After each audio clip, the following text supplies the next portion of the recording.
خاتمہ سے ملک کو بچانے کے لیے اور گندے اور کالے قانون کو ختم کروانے کے لیے دن اور رات یہاں لگے ہوئے ہیں. سب لوگ مل جل کر کے کام کر رہے ہیں. ہم ان کو شاباشی دیتے ہیں اور اسی طریقے سے ان کو مبارکباد دیتے ہیں اور ہم سمجھتے ہیں کہ ان کا عمل انشاءاللہ ہمیشہ باقی رہے گا. نہ ہم باقی رہیں گے نہ آپ باقی رہیں گے، لیکن ملک میں جو امن اور اتحاد ہونا چاہیے وہ قائم ہوگا.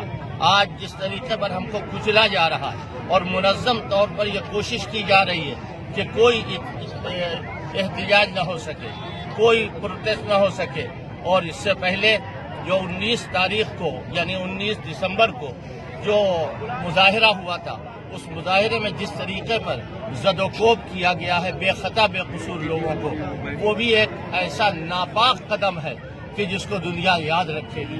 شاید آپ لوگوں کے علم میں نہ ہو کہ 2 بچے آج بھی اسپتال میں ہیں. میرا رابطہ ہے ان سے، میرے بچے برابر جاتے ہیں اور ان کے دوا علاج کی برابر فکر کی جا رہی ہے.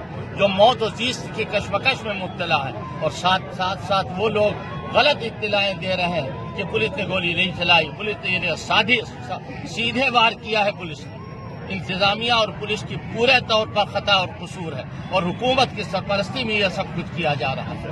اس کو کوئی معاف نہیں کرے گا.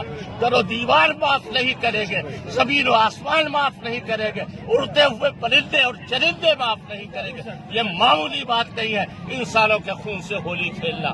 اللہ کا شکر ہے ہمارے بچے کھڑے ہوئے ہیں. یہ سب لوگ پہلے دن سے ہیں.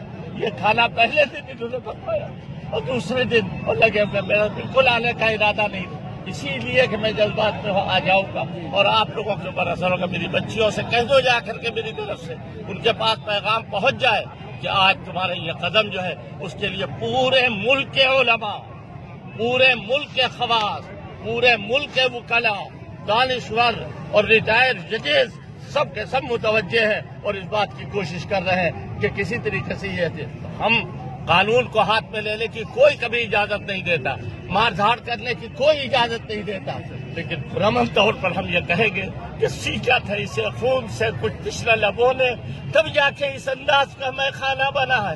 تمہیں معلوم ہے، تم جانتے ہو آج پارلیمنٹ موجود ہے، آج اسمبلی موجود ہے، بڑی بڑی کوٹیاں موجود تھے. ان میں جا کر راج کرنے والوں جن کے ووٹوں سے تم راج کر رہے ہو ان کو تم دکھ دینا چاہتے ہو. اس دھرتی سے تم کو محبت کرنا پڑے گی. مٹھی بھر خاک اٹھا دو، اس سے بھی تمہیں تعلق برتنا پڑے گا. تب تو ہندوستانی ہو، ورنہ تم غدار ہو، غدار ہو، غدار. Thank you.